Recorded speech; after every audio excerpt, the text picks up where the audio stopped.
Praise the Lord, church. Praise the Lord, कलीसिया। It's good to be back for an online service. बहुत अच्छा लगा फिर से एक बार आकर इस ऑनलाइन सभा में। God is in control of every situation that is running its course. और परमेश्वर सारी चीजों में, सारी परिस्थितियों में परमेश्वर का हाथ हम पर है। He is sitting on the throne and He knows what to do. और वो सिंहासन पर बैठे हैं और वो जानते हैं कि उन्हें क्या करना है। As we start with the praise and worship, let's focus on God. और जैसे हम स्तुति और आराधना में आगे बढ़ते हैं, आइए हम परमेश्वर की ओर ध्यान दें And let's come to Him before clean hearts, with clean hearts. और एक सच्चे हृदय से उसके पास आए। Father God, we thank you, Lord Jesus. धन्यवाद करते हैं प्रभु, We thank you for this time, Lord Father. इस समय के लिए धन्यवाद प्रभु। Lord, as each and every one of us are in our houses right now, और जैसे हम सब अपने अपने घरों में हैं प्रभु, we are going to commit this time to worship you, Jesus. और ये समय हम आपको स्तुति और आराधना के लिए देते We हैं। remove every distractions, every thought from our mind, Lord. और हर एक ध्यान भटकाने वाली चीजों को प्रभु जी हम अपने मन से निकालते हैं And we want to focus on you, Jesus. और आप पे अपना नजर प्रभु जी There रखते हैं। is a lot of things that are going on right now in this world, और इस दुनिया में बहुत सी चीजें हो रही है प्रभु, but I believe that you are in control, और Lord. हम विश्वास करते हैं प्रभु कि आपका नियंत्रण उन सारी चीजों पर है। And we know that you will protect your children, और Lord. हम जानते हैं कि आप हम सबको और अपने बच्चों को आप सुरक्षा देते हैं, Because greater is He that is in us than he that is in the world. क्योंकि जो हम में है वो बढ़कर है, कहीं बढ़कर दुनिया से भी। Thank you, Lord Jesus. धन्यवाद प्रभु, In your precious name, Lord. यीशु मसीह के नाम से Amen. आमीन। प्रेज द लॉर्ड चर्च, आइए हम परमेश्वर की स्तुति और आराधना करें। आमेन। Amen. आत्मा मंदिरता, पवित्र आत्मा मंदिरता, आत्मा मंदिरता, पवित्र आत्मा मंदिरता, पेंटिकोस्त के दिन समान आत्मा मंदिरता, पेंटिकोस्त के दिन समान आत्मा मंदिरता, आत्मा मंदिरता, पवित्र आत्मा मंदिरता, आत्मा मंदिरता, पवित्र आत्मा मंदिरता, पेंटिकोस्त के दिन समान आत्मा मंदिरता, पेंटिकोस्त के दिन समान आत्मा मंदिरता, अंधे देखते हैं, गूंगे बोलते हैं, अंधे देखते हैं, गूंगे बोलते हैं, यीशु मसीह के नाम से गूंगे बोलते हैं, यीशु मसीह के नाम से गूंगे बोलते हैं, आत्मा मंदिरता, पवित्र आत्मा मंदिरता, आत्मा मंदिरता, पवित्र आत्मा मंदिरता, पेंटिकोस्त के दिन समान आत्मा मंदिरता, पेंटिकोस्त के दिन समान आत्मा मंदिरता, लंगड़े चलते हैं, पापी क्षमा पाते हैं, लंगड़े चलते हैं, पापी क्षमा पाते हैं, यीशु मसीह के नाम से पापी क्षमा पाते हैं, यीशु मसीह के नाम से पापी क्षमा पाते हैं, आत्मा मंदिरता, पवित्र आत्मा मंदिरता, आत्मा मंदिरता, पवित्र आत्मा मंदिरता, पेंटिकोस्त के दिन समान आत्मा मंदिरता, पेंटिकोस्त के दिन समान आत्मा मंदिरता, मिलता है, शांति मिलती है, आनंद मिलता है, शांति मिलती है, यीशु मसीह के नाम से शांति मिलती है, यीशु मसीह के नाम से शांति मिलती है। आत्मा मंडलता, पवित्र आत्मा मंडलता, आत्मा मंडलता, पवित्र आत्मा मंडलता। पेंटेकोस्ट के दिन समान आत्मा मंडलता, पेंटेकोस्ट के दिन समान आत्मा मंडलता, पेंटेकोस्ट के दिन समान आत्मा मंडलता। बोलो जय मिलकर जय, बोलो जय यीशु की जय, बोलो जय मिलकर जय, बोलो जय यीशु की जय, बोलो जय जय जय, बोलो जय मिलकर जय, बोलो जय यीशु की जय, बोलो जय मिलकर जय, बोलो जय यीशु की जय, बोलो जय जय जय।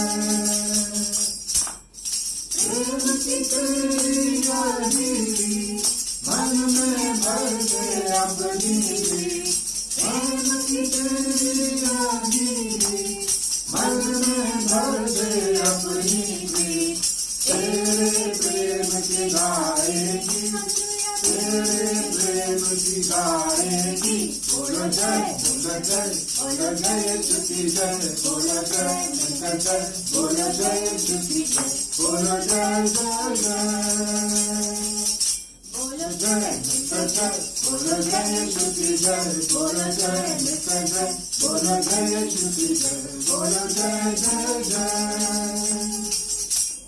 क्रूस पर अपना खून बहा, मुझ पापी को जीवा, क्रूस पर अपना खून बहा, मुझ पापी को जीवा।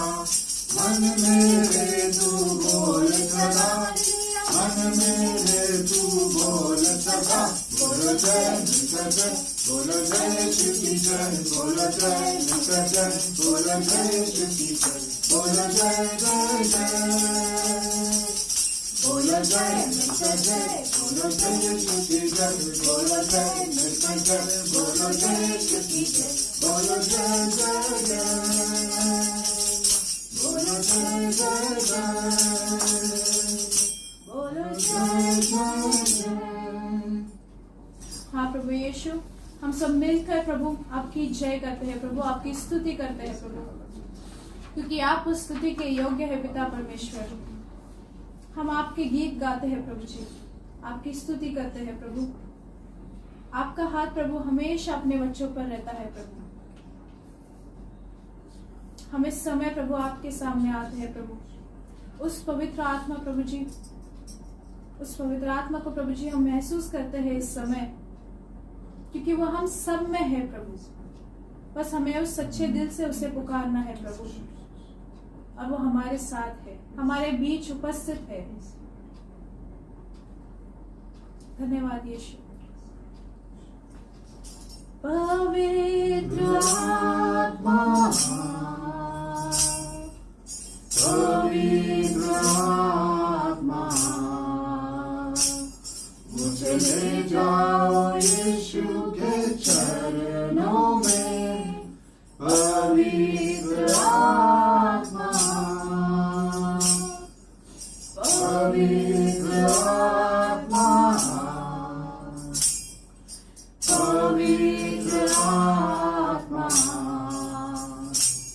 मुझे ले जाओ यीशु के चरणों में।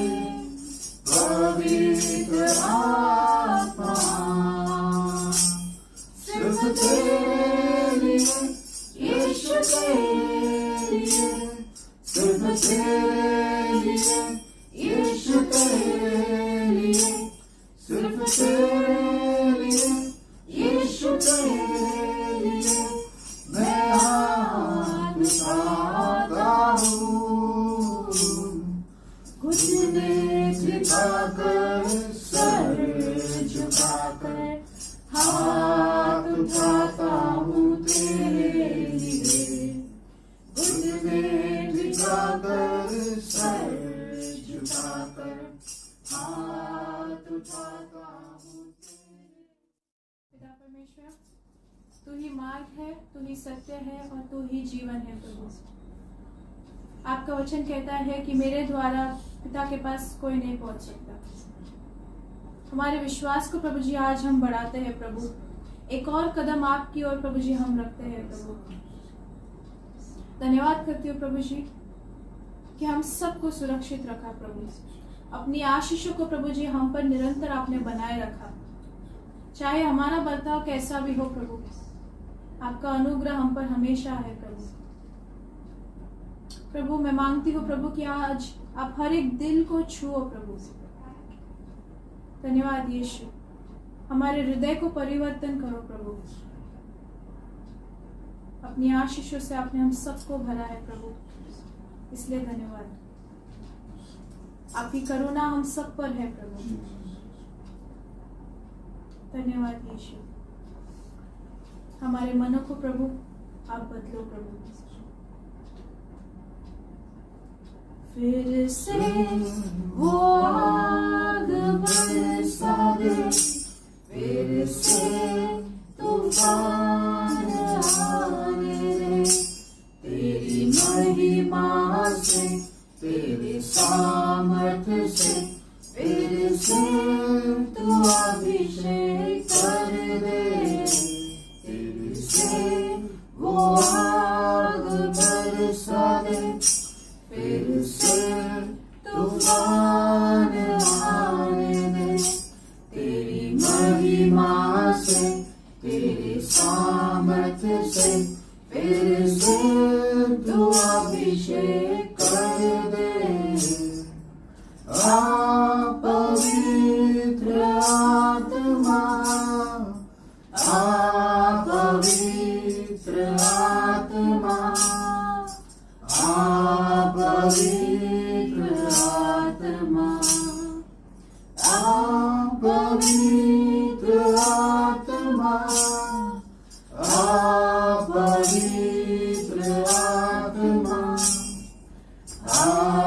पवित्र आत्मा।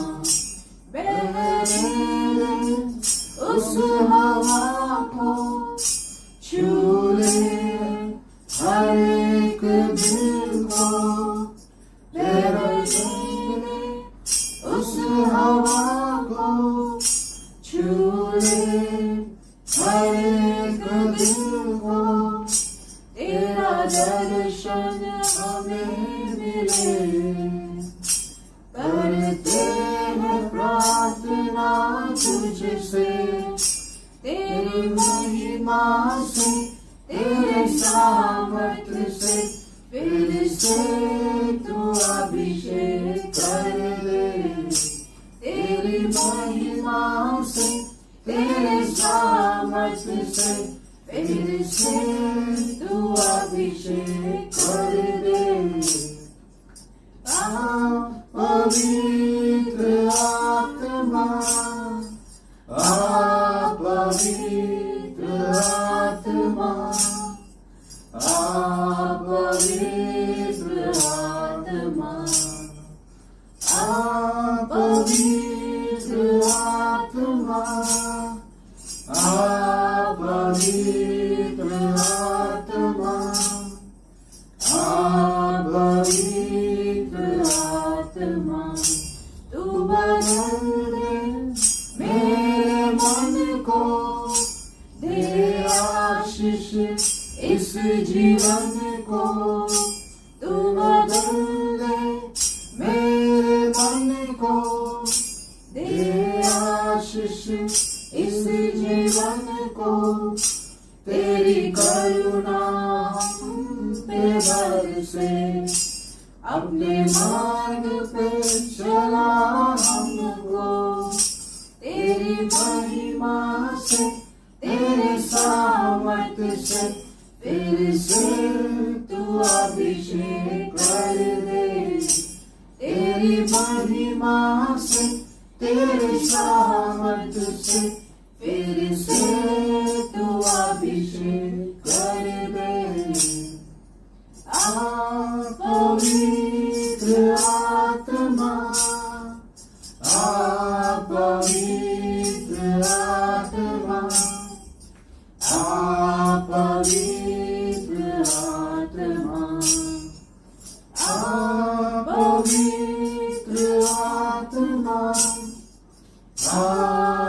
पवित्र आत्मा पवित्र आत्मा पवित्र आत्मा पवित्र आत्मा। धन्यवाद प्रभु, उस आशीषों को बहने दे प्रभु हमारे अंदर। छू ले प्रभु तू हर एक हृदय को प्रभु जो आपकी तलाश में है प्रभु। कार्य करो प्रभु जी उन हृदयों में प्रभु जो आपके प्यासे है प्रभु। अपने मार्ग पर प्रभु हमें चला प्रभु।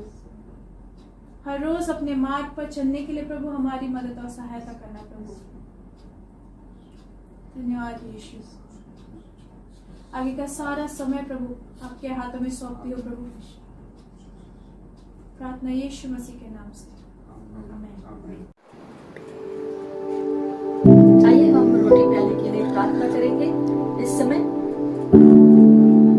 प्रभु धन्यवाद करते हैं इस समय के लिए प्रभु, फिर एक मौका आपने दिया है इस रोटी प्याले में भाग लेने के प्रभु। ये रोटी प्याला जो हमारे सामने है प्रभु, इसे आशीषित करो प्रभु। और जैसे आपका वचन कहता है मत्ती 26 में प्रभु, आपने कहा कि आपने अपना जो लहू बहाया वो हमारे पापों के क्षमा के लिए आपने बहाया प्रभु।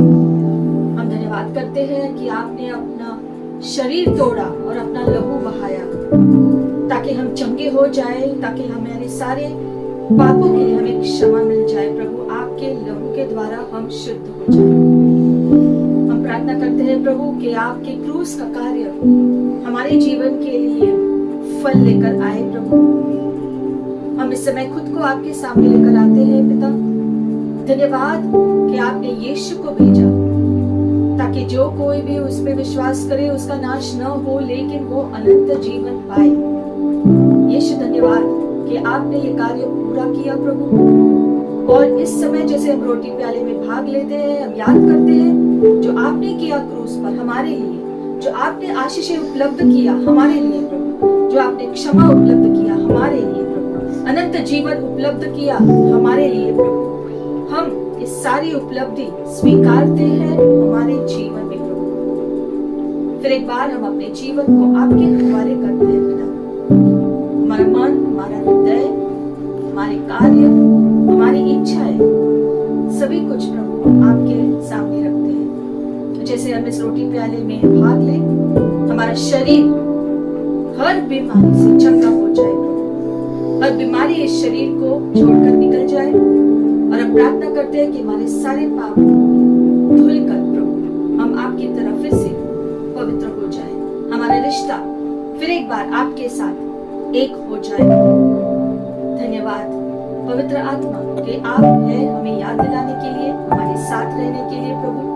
हम धन्यवाद करते हैं। इस रोटी प्याले को आशीषित करो और जैसे हम इसमें भाग ले इस समय हम चंगे हो जाए शरीर से भी और आत्मा से भी।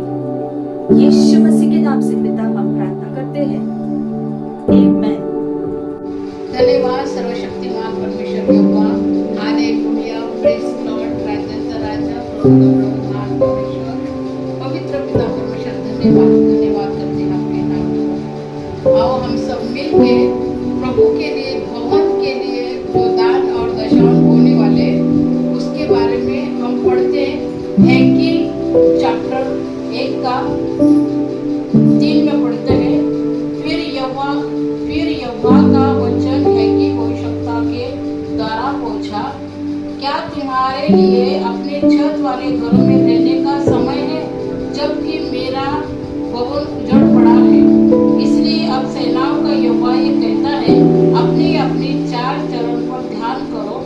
तुमने बहुत बोया परंतु थोड़ा काटा, तुम खाते हो परंतु पेट नहीं भरता, तुम पीते हो परंतु प्यास नहीं बुझती, तुम कपड़े पहनते हो परंतु गरमाते नहीं, और जो मजदूरी कमाता है वो अपनी मजदूरी की कमाई को छेद वाली थैली में रखता है। सेनाओं का यहोवा तुमसे कहता है, अपने अपने चाल चलन पर सोचो, पहाड़ पर चढ़ जाओ और लकड़ी ले आओ और इस भवन को बनाओ और मैं उसको देखकर प्रसन्न रहूंगा, मेरी महिमा होगी। यहोवा का यही वचन है। हालेलुया। वो हालेलुया।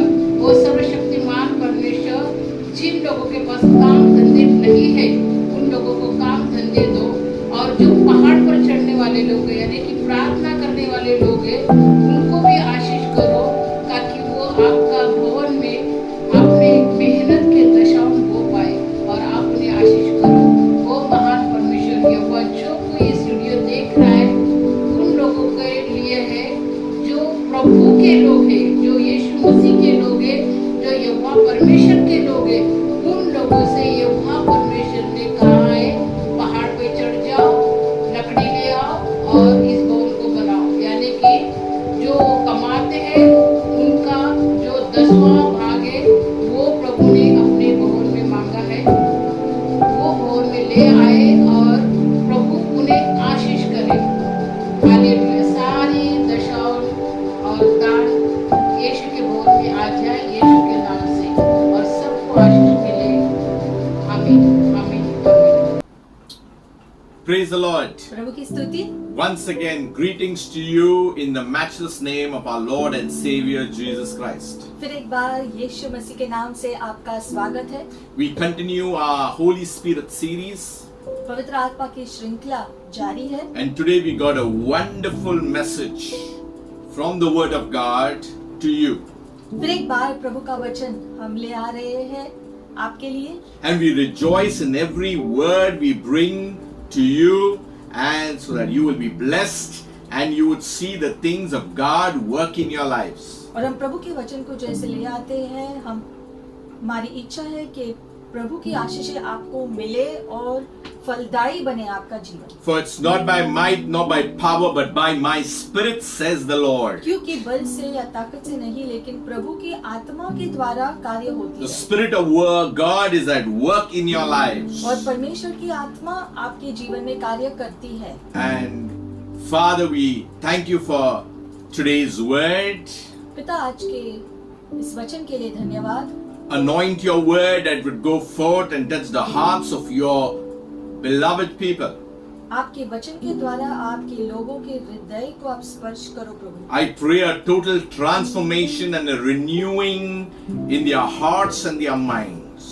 उनके हृदय और मन में बदलाव आ जाए प्रभु। I pray a new zeal, I pray a new understanding to come into their lives. एक नया जोश और समझ उनके जीवन में आए इस वचन के द्वारा, So that you only would be glorified, honored and praised. ताकि सारी महिमा, स्तुति और आदर आपके नाम की हो। In Jesus' name. यीशु मसीह के नाम से। Hallelujah. Hallelujah. We are on to the Holy Spirit series. पवित्र आत्मा की श्रृंखला।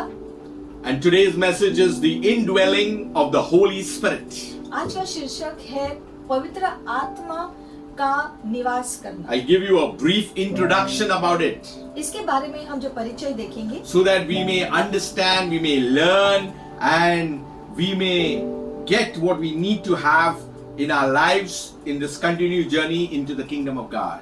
ताकि इस वचन के द्वारा, पवित्र आत्मा के द्वारा हम अपने जीवन की यात्रा पर अच्छी रीति से और संपूर्ण रीति से हम चल सके। You know, the Bible says that Jesus came and tabernacled with man. Bible में लिखा गया है कि यीशु आए और मनुष्यों के बीच निवास किया। There is the Father, there is the Son, and there is the Holy Spirit. पिता है, पुत्र है और पवित्र आत्मा है। We need to be clear on this aspect. ये पहले हमें अपने ध्यान में रखना है। Not three gods, but one God. और ये तीन अलग अलग परमेश्वर नहीं है, जो है व्यक्तित्व है एक परमेश्वर की। Three in one. तीन व्यक्तित्व लेकिन एक परमेश्वर। That is the Godhead, that is the counsel of God. और ये है परमेश्वर का वर्णन हमारे लिए। And Jesus is the second person of the Trinity, और यीशु मसीह इस त्रिएक परमेश्वर का दूसरा व्यक्तित्व है, known as the Son of God. जिसे हम कहते हैं परमेश्वर का पुत्र। And he came and dwelt amongst men. और यीशु आए और मनुष्यों के बीच निवास किया। Tabernacled, being amongst men. मतलब कि मनुष्यों के बीच उसने अपना जीवन बिताया धरती पर। So we need to understand that Jesus was there, his disciples were there, people were there around him. मतलब कि जब यीशु धरती पर थे तो उसके शिष्य उसके साथ थे, जो परिवार के साथ आसपास सारे लोग भी हमेशा थे। But when he was going, he said, I will send the Holy Spirit. That is the promise of the Holy Ghost. लेकिन जब यीशु मसीह धरती छोड़कर गए तो उन्होंने कहा कि मैं अपनी आत्मा तुम्हारे लिए भेजूंगा जो तुम्हारे साथ हमेशा रहेगा, And the Holy Spirit would be with you, in you. और उन्होंने कहा कि पवित्र आत्मा तुम्हारे साथ रहेगा, तुम्हारे अंदर रहेगा। So the indwelling of the Holy Spirit is the Spirit of God within you. तो Hallelujah. पवित्र आत्मा का निवास करना यानी आपके अंदर निवास करना। How can it be? लेकिन ये कैसे होगा? Is it possible? क्या ये संभव है? With God, all things are possible. परमेश्वर के द्वारा सब कुछ संभव है। That's why those who are in Christ have the Spirit of God within them. और इसलिए जो यीशु मसीह में है, यीशु मसीह की आत्मा उनके अंदर निवास करती है। We must be very clear with what God's word is saying, how we need to interpret it. और प्रभु का वचन जो कहता है उसका सही अनुवाद समझना जरूरी है। And throughout this message, we will see about the indwelling of the Holy Spirit and what happens in our own lives. और इसलिए आज हम देखेंगे कि पवित्र आत्मा जो हमारे अंदर निवास करते हैं किस प्रकार से होता है और हमारे जीवन में वो क्या करता है। So the indwelling of the Holy Spirit is the action by which God takes up permanent residence in the body of a believer.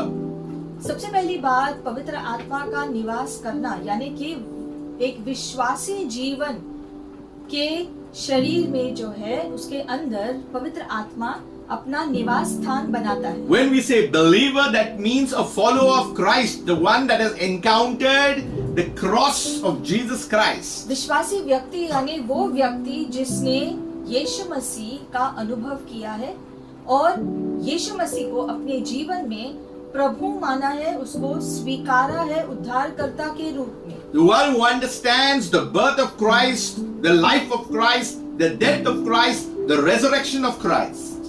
विश्वासी यानी कि वो जो पूरी तरह से समझता है कि यीशु मसीह ने किस प्रकार से जन्म लिया, किस प्रकार से दुनिया में जिए, किस प्रकार से वो क्रूस पर उसने अपनी जान दी, कैसे उसका पुनरुत्थान हुआ और वो वापस आने वाला है। And to top it all, to add it in, is the coming back of Jesus himself.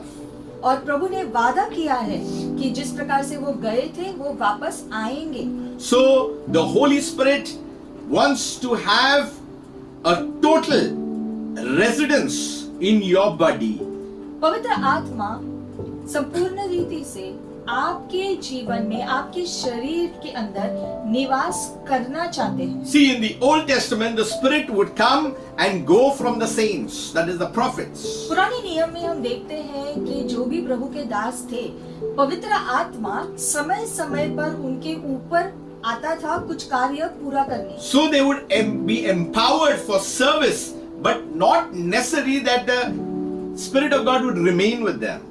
लेकिन वो थोड़े समय के लिए था जब तक कि वो दिया हुआ काम पूरा हो जाता तब तक। There would be a purpose and an accomplishment through the Spirit of God. और प्रभु के आत्मा के द्वारा उनके जीवन के द्वारा कार्य परमेश्वर पूरा करते थे। You will see in the book of Judges, in Chronicles, in Psalms, in Ezekiel, how the Spirit of God came upon man. पुराने नियम को हम जब पढ़ते हैं तो काफी सारी पुस्तकों में इसके बारे में हम पढ़कर समझते हैं कि कैसे प्रभु ने उसके आत्मा के द्वारा मनुष्य का इस्तेमाल करते हुए अपना कार्य पूरा किया। Now 2000 years back when Jesus comes on the scene, अब 2000 साल पहले जब यीशु धरती पर आए he came with a message.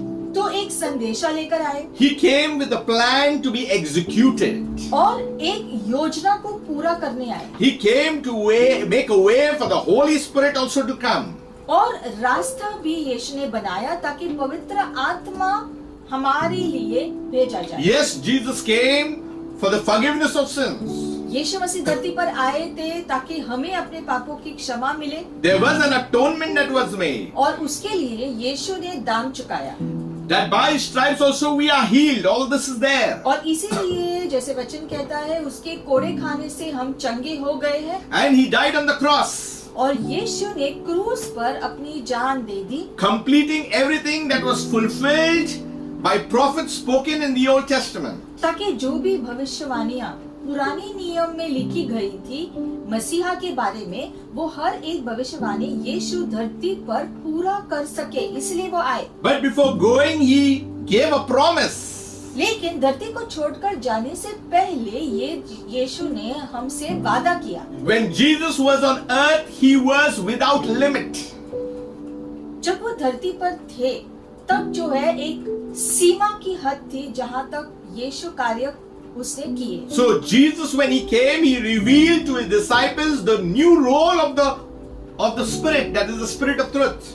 और प्रभु ने हमें बताया उस समय कि कैसे पवित्र आत्मा आने के बाद वो किस प्रकार से कार्य करेंगे हमारे जीवन। When Jesus was there, his disciples depended upon him. क्योंकि जब यीशु धरती पर थे तो शिष्य यीशु पर पूरी रीति से निर्भर थे। When there was an issue, they always looked towards him that he would solve it. और जब भी कोई समस्या उभरता था तो वो यीशु की तरफ देखते थे उसके हल के लिए। But Jesus had foresight. लेकिन यीशु पहले से सब जानते थे। He knew he had come for a time and he's going to be back with the Father.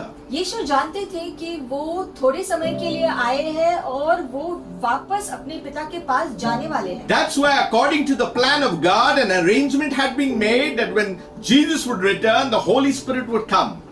और पहले से ही ये तय भी किया गया था कि यीशु जब धरती पर अपना काम पूरा करेंगे और वापस जाएंगे तो वो अपनी आत्मा भेजेगा उसके बाद, ताकि पवित्र आत्मा हमेशा के लिए हमारे साथ रहे। And the Holy Spirit, who is the Spirit of truth, would play an important role in the lives of the disciples and those who are going to follow Christ. और यीशु ने जो पवित्र आत्मा भेजने के लिए हमसे वादा दिया है, उन्होंने कहा कि ये सत्य की आत्मा हमारे जीवन का निर्देशन भी करेगा। And Jesus said that he lives with you and will be with you. और इसलिए यीशु ने कहा कि वो तुम्हारे साथ रहेगा, यानी पवित्र आत्मा हमारे साथ रहेगा और हमारे अंदर रहेगा। Apostle Paul is making an important statement to the church in Corinth. और पौलुस कुरिन्थियों की कलीसिया को एक जो वाक्य कहते हैं जो बहुत जरूरी है। They believed in the gospel. क्योंकि उन्होंने सुसमाचार पर विश्वास किया। They believed that Jesus is the Christ. उन्होंने विश्वास किया कि यीशु मसीह मसीहा है, That he is the Messiah, that he is the Savior of the world. कि दुनिया को बचाने वाला यीशु है, That he is the Lord and he is the King. कि वो राजा है और वो प्रभु है। These things, what I am speaking to you, has to be very firmly established in your foundations of principle within your own life. ये सारी बातें जो आज हम देख रहे हैं, ये सिद्धांत की तरह हमें अपने जीवनों में इसे लागू करने हैं। There is one important truth that knowing Christ as Lord and Savior, there can be no other. क्योंकि यीशु मसीह को अपना उद्धारकर्ता जानने के बाद और कोई उसकी जगह नहीं ले सकता। So he says that, do you not know your body is a temple of the Holy Spirit who is in you? और इसलिए वो कहते हैं, क्या तुम नहीं जानते कि पवित्र आत्मा तुम्हारे अंदर जो है तुम्हारे शरीर के मंदिर में निवास करता है, Whom you have from God. जो आया है परमेश्वर की ओर से। That you are not your own. और इसलिए अब तुम्हारा शरीर तुम्हारा खुद का नहीं है, For you are bought with a price, therefore glorify God in your body. क्योंकि तुम्हें एक Hallelujah. दाम देकर जो है खरीदा गया है, और इसीलिए अब तुम्हारा शरीर परमेश्वर का है और अब उसे महिमा मिले तुम्हारे शरीर के What साथ। is this verse actually telling us? तो ये वचन क्या कह रहा है हमसे? It's telling about the indwelling of the Holy Spirit. It's an action that takes a permanent residence in your lives, in your body. यानी कि पवित्र आत्मा जब निवास करने आते हैं तो तुम्हारे शरीर के अंदर जो है निवास करने आते हैं। So, the third person of the Trinity, that is the Holy Spirit. तो आज जो हम देख रहे हैं पवित्र आत्मा जो त्रिएक परमेश्वर का तीसरा व्यक्तित्व है, He's beginning to do a new work in the lives of people. परमेश्वर ने योजना बनाई कि पवित्र आत्मा के द्वारा एक नया कार्य हमारे जीवन में हो। So when an individual accepts Christ as personal Savior, the Holy Spirit gives the believer the life of God. और इसलिए सबसे पहले पवित्र आत्मा परमेश्वर का नया जीवन, परमेश्वर की ओर से नया जीवन लेकर आता है हमारे लिए, That is called eternal life, जिसे हम कहते हैं अनंत जीवन, which is the real nature of God. जो परमेश्वर का स्वभाव है। Eternal means everlasting. अनंत यानी हमेशा के लिए, Eternal means forever and ever and ever and ever and ever. अनंतम का मतलब है कि सर्वदा के लिए जीवित, That Christ is Lord and King forever and ever and ever, and nothing ever can stop it. यानी कि यीशु मसीह भी अनंत है सर्वदा के लिए और उसका राज्य कभी खत्म नहीं होगा। So the indwelling of the Holy Spirit is that the believer has given his life to Christ and the Spirit lives in him totally. यानी कि जब एक विश्वासी अपना जीवन पूरी रीति से परमेश्वर के हवाले करता है, यीशु मसीह को स्वीकार करता है, तो पवित्र आत्मा यानी परमेश्वर की आत्मा उसके जीवन में आकर रहने लगता है। So the body is become the temple of the Holy Spirit. और उसका शरीर पवित्र आत्मा का मंदिर हो जाता है। See, the word temple is used to describe the Holy of Holies.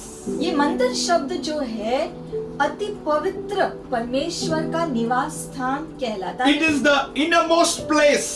वो अंदरूनी जगह। Therefore, God's presence would appear in a cloud and meet the high priest who would come once a year there. और जो तंबू के अंदरूनी पवित्र स्थान पर हम जानते हैं वहां पर प्रभु की आत्मा जो है परमेश्वर खुद वहां रहने आते थे उसके पूरे महिमा के साथ। This was a day of atonement when the high priest would take the blood of a slain animal and sprinkle it on the mercy seat.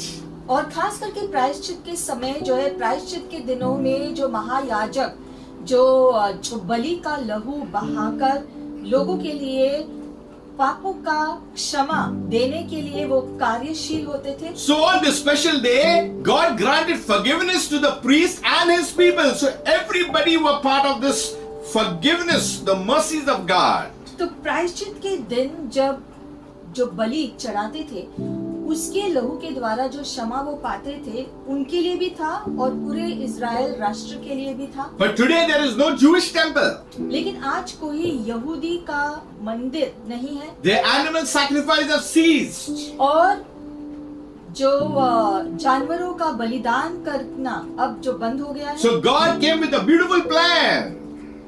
परमेश्वर ने एक अच्छा योजना जो बनाया था इसी के छाया में। So the believer in Christ has become the inner sanctuary of God. और अब पवित्र आत्मा के द्वारा जो है पवित्र आत्मा का निवास स्थान विश्वासी शरीर हो गया।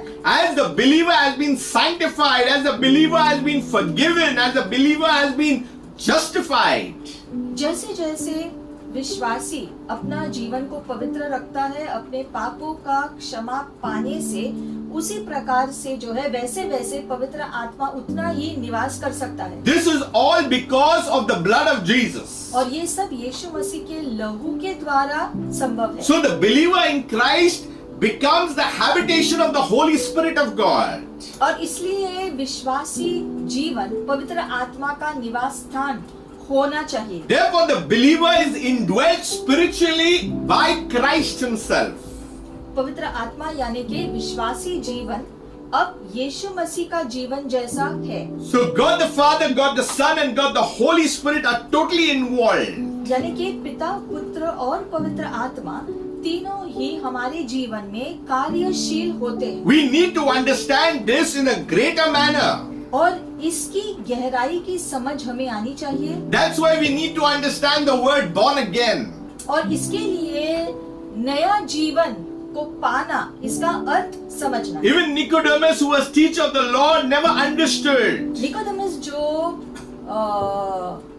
जो वाचा का शिक्षक था, उसने खुद यीशु से पूछा कि नया जन्म लेने का मतलब क्या है। He thought again man has to be born in his mother's womb.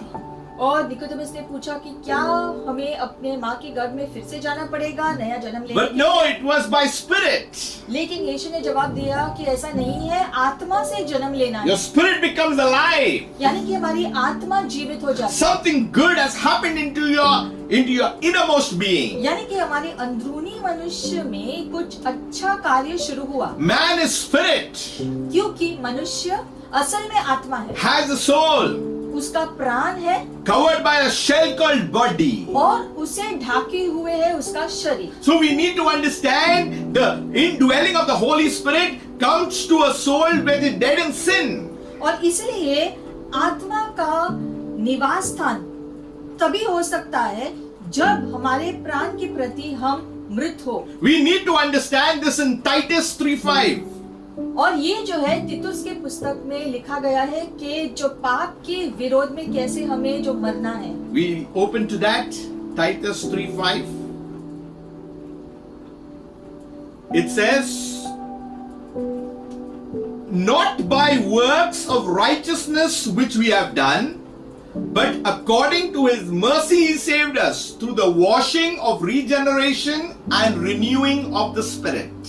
तो उसने हमारा उद्धार किया और यह धर्म के कामों के कारण नहीं जो हमने आप किया, पर अपनी दया के अनुसार नए जन्म के स्थान और पवित्र आत्मा से हमें नया बनाने के द्वारा हुआ है। What is the meaning of this? मतलब क्या है इसका? That God saved us not because of any works of righteousness. मतलब कि परमेश्वर ने हमारा जो बचाव किया है हमारे खुद की धार्मिकता के कार्यों के द्वारा नहीं, But because of his mercy, God had mercy on man. लेकिन परमेश्वर की दया के वजह से ऐसा संभव हुआ। And hence by the cleansing of the new birth, that is called regeneration. और जो है हमारे जीवन का शुद्धिकरण और नयापन होने के द्वारा He poured out richly upon us through Jesus. उसे यीशु के द्वारा बहुतायकता हमारे जीवन में उंडेल दिया। That's why justification has come in, because of Jesus. और इसलिए यीशु मसीह की वजह से हमने शुद्धिकरण पाया। As if we have not sinned, because we are washed by the blood of Jesus. Powerful. और क्योंकि यीशु मसीह के सामर्थ्य लहू ने हमें धोया है, इसीलिए अब हम पवित्र हो गए। That's why we can come boldly before the throne of grace. और Hallelujah. अब हम परमेश्वर के सिंहासन के सामने पूरे धैर्यता से आकर खड़े हो सकते It is because of Jesus and Jesus and Jesus. और ये सिर्फ और सिर्फ यीशु मसीह की वजह से हो सकता है। The more you understand, the more you will become free. और जितना हम इस बात को समझेंगे, ध्यान में रखेंगे, उतने आजादी में जिएंगे। The more you'll understand the power of God, you will understand the things, everything that comes only from God. जितना परमेश्वर का सामर्थ हम समझेंगे, उतना ही प्रभु के दिए हुए आशीषों को पा सकते हैं। The plan of God was for mankind to be saved and to live eternally. प्रभु ने योजना बनाई मानव जाति का जो बचाव करने के लिए, ताकि वो अनंत जीवन को पा सके। So God had beautiful plans for mankind. और परमेश्वर ने बहुत ही सुंदर योजनाएं जो बनाई थी मानव जाति के हित के लिए। So this is the baptism what we need to have. That is the indwelling of the Holy Spirit. और ये बपतिस्मा पवित्र आत्मा का हर एक को पाना जरूरी है। The second point is the indwelling of the Spirit confirms to the believer that he belongs to the Lord. दूसरी बात, पवित्र आत्मा का निवास करना ये आश्वासन देता है कि विश्वासी अब प्रभु का हो चुका है। We belong to the Lord. हम अब प्रभु के हो गए हैं। We don't belong to our own. यानी कि हमारा जीवन अब हमारे हाथ में नहीं है। See, the Bible says, Bible में लिखा है, for you did not receive the spirit of bondage again to fear. क्योंकि तुमको दासत्व की आत्मा नहीं दी मिली है। We must go back to the Garden of Eden. Eden के बगीचे में हम जाएंगे। When Adam sinned, it brought fear. He hid from God. आदम ने जब पाप किया था तो उसके हृदय में डर आने की वजह से वो प्रभु से छिप गया। And this is what is happening till today. और यही डर आज तक होता आ रहा है। Where there is sin, there is hiding, there is transparency, there is, there is no transparency, there is so much secret. और पाप की वजह से मनुष्य आज तक छुपता आया है, क्योंकि उनका जीवन जो पारदर्शी नहीं है और जो है इसीलिए आत्मा का अनुभव कैसे करेगा। That is called the bondage.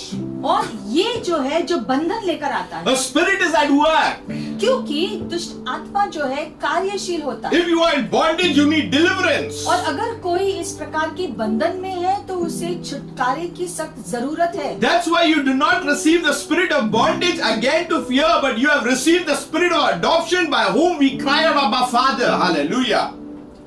क्योंकि जो है तुम भयभीत ना हो, परंतु लेपालकपन की आत्मा मिली है, जिससे हम हे अब्बा, हे पिता कहकर उन्हें पुकार सकते हैं। We got the spirit of adoption. We are adopted in Christ. यानी कि यीशु मसीह में परमेश्वर ने हमको गोद लिया है, उस प्रकार से होता We है। have become co-heirs. यानी कि हमको मिरास दिया गया है प्रभु की ओर से। We are called sons.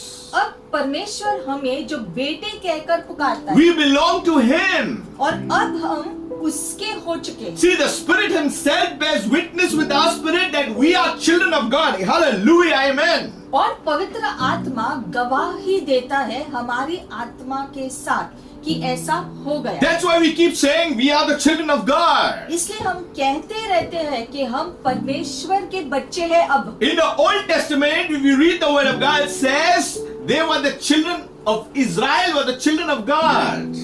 पुरानी नियम को जब हम जो पढ़ते हैं तो बार बार जो है जो पढ़ने में आता है कि इजरायली लोग यानी यहूदी लोग बार बार प्रभु उनको कहते हैं कि तुम मेरे लोग हो, तुम मेरे बच्चे हो। But in Christ, because the promise of Abraham, we are grafted in. लेकिन अब इब्राहिम की आशीषें हमने पाई है यीशु मसीह को पाने के द्वारा, That now we also belong to God. और इसलिए अब हम भी प्रभु के कहलाते हैं यीशु मसीह के द्वारा। We have received the blessing of Abraham because now we have become a part of God's plan. और प्रभु की योजना में शामिल होने की वजह से हम भी अब इब्राहिम से भी जुड़ गए हैं। And the Bible says, if children, then heirs and heirs of God and joint heirs with Christ. और लिखा गया है, और यदि संतान है तो वारिस भी, वरन परमेश्वर के वारिस और मसीह के संगी वारिस है। So if you are in Christ, you have the indwelling of the Holy Spirit. You are now joint heirs with Christ in God. यानी कि अब अगर हमने यीशु मसीह को अपनाया है, पवित्र आत्मा हमारे जीवन में आकर निवास किया है, तो अब हमने परमेश्वर का मिरास पाया है यीशु मसीह के द्वारा। यीशु मसीह के साथ उस मिरास में हम शामिल हो गए। Now, next part is saying, if indeed we suffer with Him. और आगे लिखा गया है कि जब हम उसके साथ दुख उठाए, that we may also be glorified together. तो उसके साथ महिमा भी पाए। Now we do not like this first part here, what I said about suffering. No one likes suffering because we have enough suffering. ये जो दुख उठाने के बारे में लिखा गया है, इसको जब हम जो पढ़ते हैं तो हमें अच्छा नहीं लगता है, क्योंकि हम अपने धरती के जीवन में काफी दुखों को देखते रहते हैं। See, suffering for Christ means when you are doing kingdom work. यहाँ पर जो दुख लिखा गया है कि दुख उठाने पड़ेंगे, यानी कि परमेश्वर के राज्य के काम करने के लिए जो दुख उठाने पड़ेंगे, उस दुख के बारे में यहाँ लिखा है। This is not about believers who create problems and then they receive some type of they call upon suffering. That is not the suffering here. ये दुख जो यहाँ पर लिखा गया है, ये राज्य के कार्य करने के लिए जो दुख उठाना है वो है, यानी कि धार्मिकता के प्रति जो है जो दुख उठाने पड़ेंगे उसका। ये जो है दुख उसके वो दुख के बारे में नहीं है जो धरती झेलता है उनके जो पापों की वजह से या गलतियों की वजह से जो दुख देखता है उसके बारे में नहीं है। See, we must come out of this wrong concept, otherwise we will be stuck over there. तो ये जो दुख के बारे में जो है अलग अलग बातों को जो है समझना है कि कब क्या कहता है। Many people do the wrong thing and then they think that they are suffering like Job, who's in the Bible. काफी लोग जब दुख दुखों का सामना करते हैं उनके खुद के पापों की वजह से, वो सोचते हैं कि वो भी दुख जो है अय्यूब की तरह है कि जैसे अय्यूब ने जो है दुखों को झेला, मुझे भी झेलना पड़ रहा है। ये बिल्कुल भी सत्य नहीं है। This suffering is suffering for Christ. That means the kingdom. When you are persecuted for the gospel, for His name's sake, this is the suffering. यहाँ पर जो दुख उठाने के बारे में लिखा गया है, ये पापों की वजह से दुख जो उठाना पड़ता है उसके बारे में नहीं है, लेकिन ये दुख धार्मिकता को पाने के लिए जो हम सताव का सामना करते हैं या संकट का सामना करते हैं या जो है जो मुश्किल का सामना करते हैं, यीशु मसीह के नाम के महिमा के लिए, वो धार्मिकता का दुख है। You know, many times I hear about blessing, about healing, and you know, no one talks about suffering. काफी सारे जो है समाचार जब सुनने को आता है तो वो सिर्फ जो सफलता के बारे में या जो है अच्छे जो है फलों को पाने के बारे में प्रचार होता है, लेकिन बहुत थोड़ी लोग हैं जो दुख के बारे में भी लोगों को स्पष्टीकरण देते हैं। In suffering there is so much of sacrifice. क्योंकि दुख को झेलने में काफी सारा बलिदान शामिल होता है जीवन में, And the suffering for His name's sake, for the gospel's sake. और ये दुख उठाना यानी उसके सुसमाचार के फैलाव के लिए दुख उठाना इसके बारे में है। Many a time we have a wrong understanding of the word suffering itself. लेकिन जब हम ये शब्द ही सुनते हैं तो तुरंत ही हमें कुछ और ये अर्थ समझ में आता We है। really need to discern what kind of suffering we are going through. और इसलिए जब हम दुख उठाते हैं तो हमें जो है ये समझना है कि किस प्रकार का दुख हम जो है हमारे ऊपर आया है, ये या वो। See, this kind of suffering will take you to glorification. धार्मिकता की वजह से जो दुख हम झेलते हैं उसके द्वारा हमें जो है अनंत जीवन प्राप्त होगा। That's why it says, indeed we suffer with Him that we may also be glorified together. और इसलिए लिखा गया है कि जैसे हम दुख उठाएंगे वैसे ही महिमा भी हम पाएंगे। So from suffering to glory, you can't bypass things like that. और इसलिए स्पष्ट रीति से यहाँ लिखा है कि पहले दुख उठाना है और फिर जो है महिमा भी हमको मिलेगा उसकी वजह So से। Apostle Paul is saying, for the indwelling, all certain things are required. और इसलिए वो कहते हैं कि पवित्र आत्मा का हमारे अंदर निवास करने के लिए काफी सारी चीजों का होना भी जरूरी है। The righteous man has a lot of problems, but the Lord delivers him out of them all.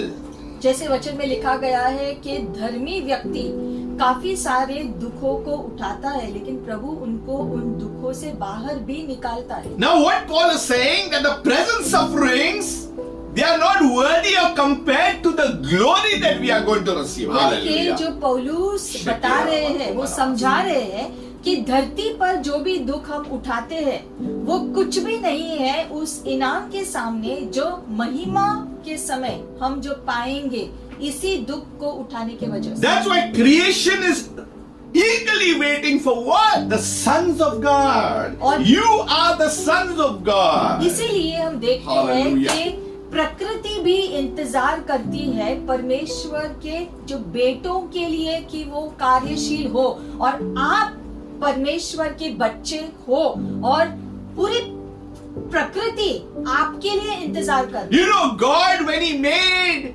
man, He had already prepared the garden.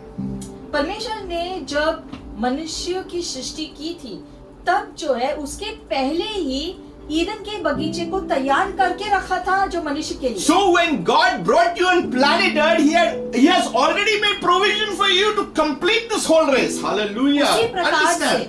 आपको इस धरती पर जन्म देने से पहले जो है प्रभु ने आपके जीवन के लिए सारे चीजें जिसकी आपकी जरूरत होगी पहले से ही तैयार करके रखा, फिर आपका जन्म हुआ धरती पर। It really means your today's food, your tomorrow's food, your clothing, your shelter, everything has been taken care of before God put you on planet Earth. यानी कि आपका खाना पीना रहना कपड़े सारी जरूरतों को परमेश्वर ने पहले से उपलब्ध करके रखा है आपके इस धरती पर आने से पहले ही। That's why Jesus came and said, do not worry what you will eat and drink.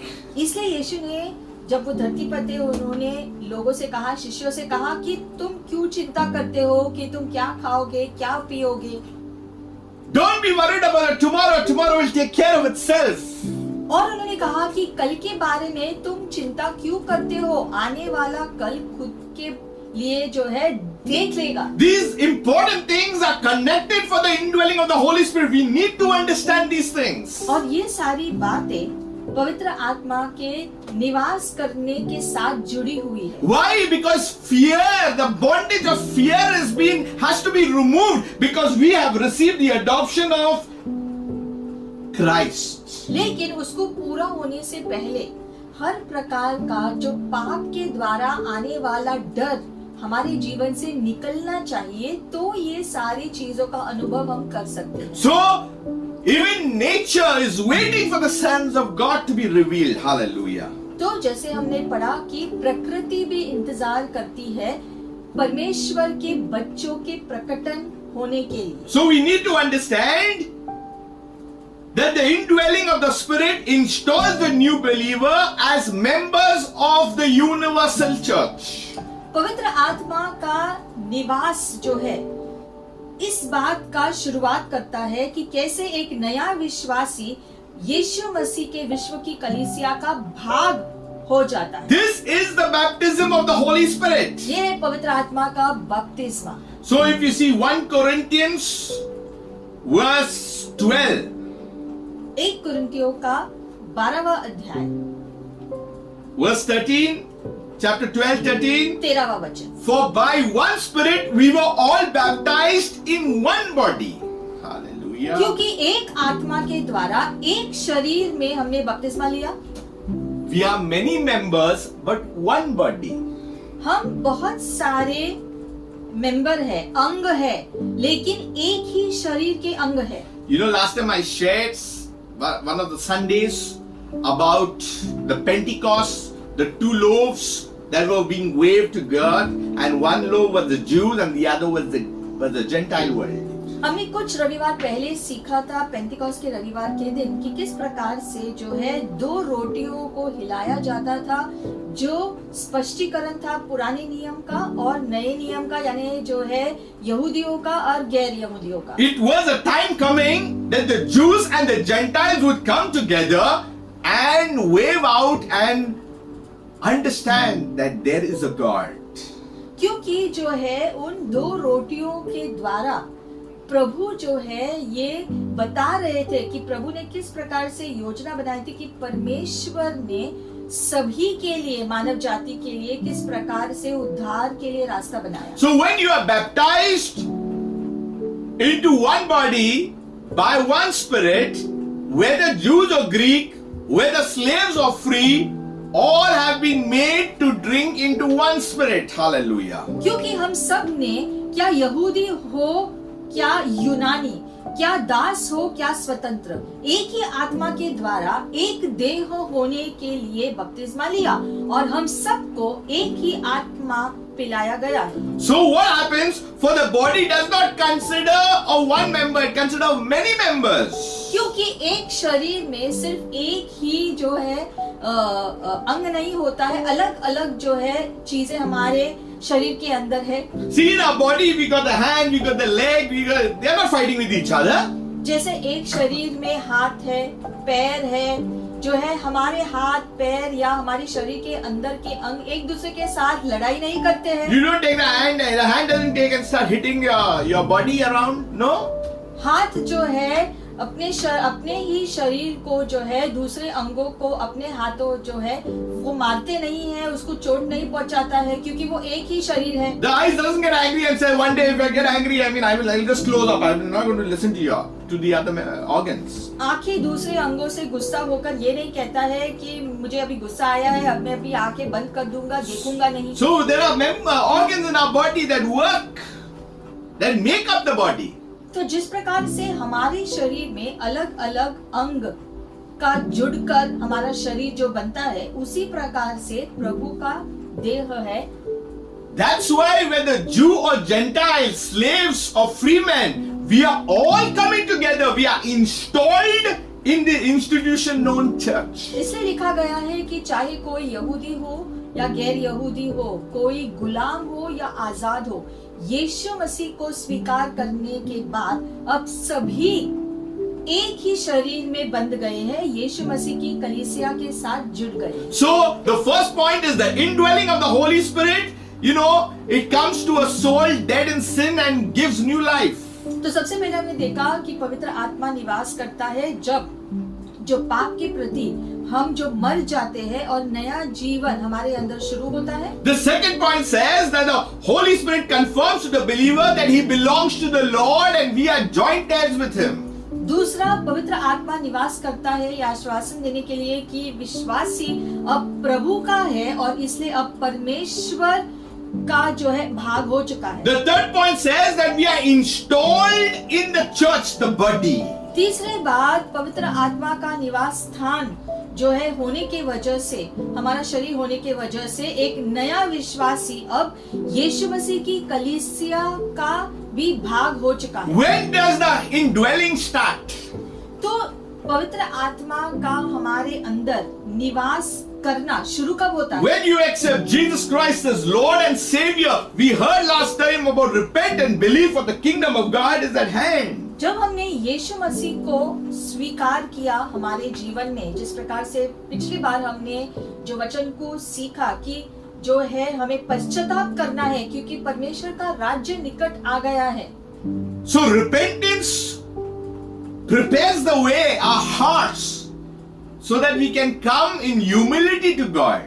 तो पश्चाताप करने से हम खुद को नम्र बनाकर परमेश्वर के सामने ले आते हैं और प्रभु के साथ एक हो जाते हैं। So the indwelling now of the Holy Spirit, point 4, it gives spiritual gifts to man. तो इसीलिए उसके बाद जब पवित्र आत्मा निवास करने आते हैं तो वो उस मनुष्य को, उस विश्वासी व्यक्ति को आत्मिक वरदान दे देता है। That means God given abilities. यानी कि परमेश्वर की ओर से क्षमताएं डाली जाती है To edify the individual as well as, more important, to edify the church, a group of believers as a whole.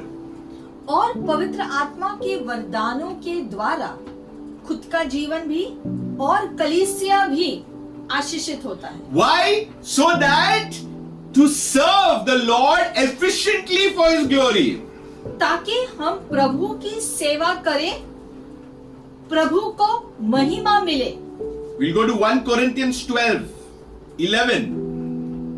1 कुरिन्थियों 12वां अध्याय 11वां वचन। It speaks about all these gifts, these achievements, abilities given by the Holy Spirit.